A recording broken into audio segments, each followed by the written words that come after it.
everyone, welcome back to the channel. Today I'm going to be showing you how to sharpen a knife. So right here I have my chef's knife. It's really important to keep these nice and sharp and to take good care of them. So it's definitely really important to sharpen them. And typically I sharpen every few months. The way to sharpen a knife, there are a few ways, but the way that works best is really to use a whetstone.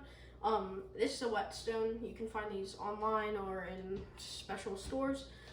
And so first, we're going to soak this under some water. So I've just gotten a nice tub of water, and so I'm going to place my stone inside the water. And as you can see, all of these bubbles are coming up, and that's just the water going inside of the stone. So you want to soak this until there's really no bubbles left, or just a few. I have this little platform. It comes with the whetstone, so it's just this wood block.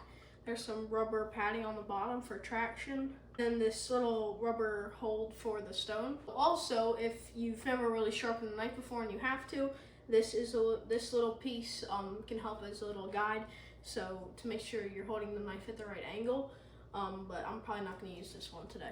Right here I have another bowl filled with a little bit of water because it's important to get your whetstone wet before you actually sharpen your knife, but you also want to keep it wet while you're sharpening your knife.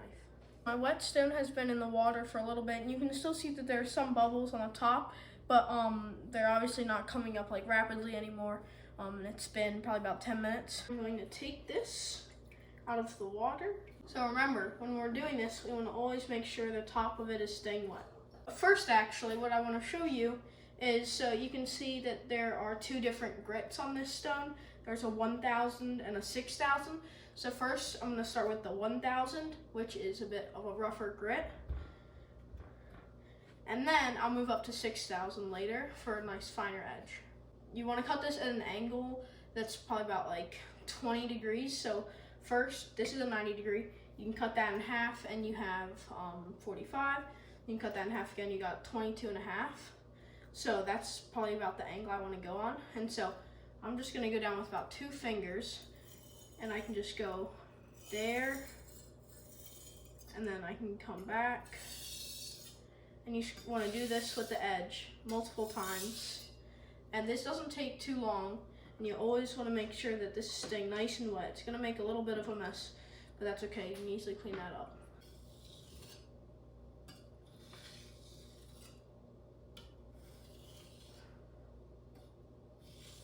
Well, I just did this for probably about 4 to 5 minutes. And so now what I'm going to do is I'm going to take out my stone, and then I'm just going to flip it over to the finer grit. Now with this finer grit, it's going to help to make our blade nice and sharp.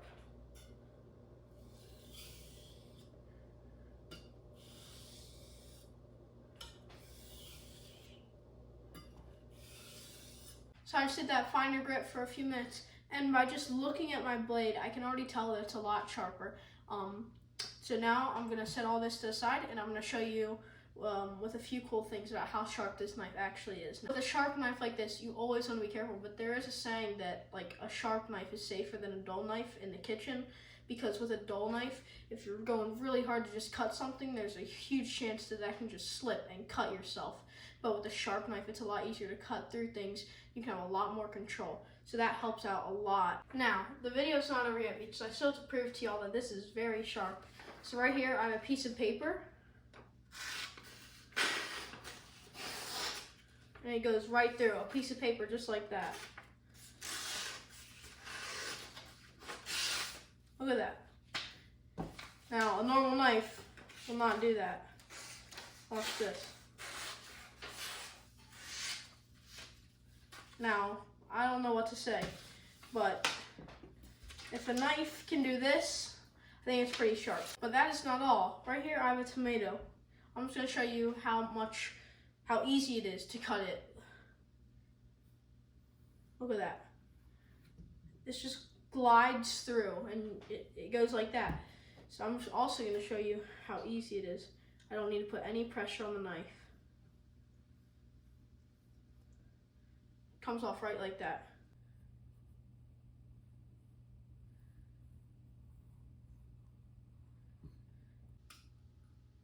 Do you see that?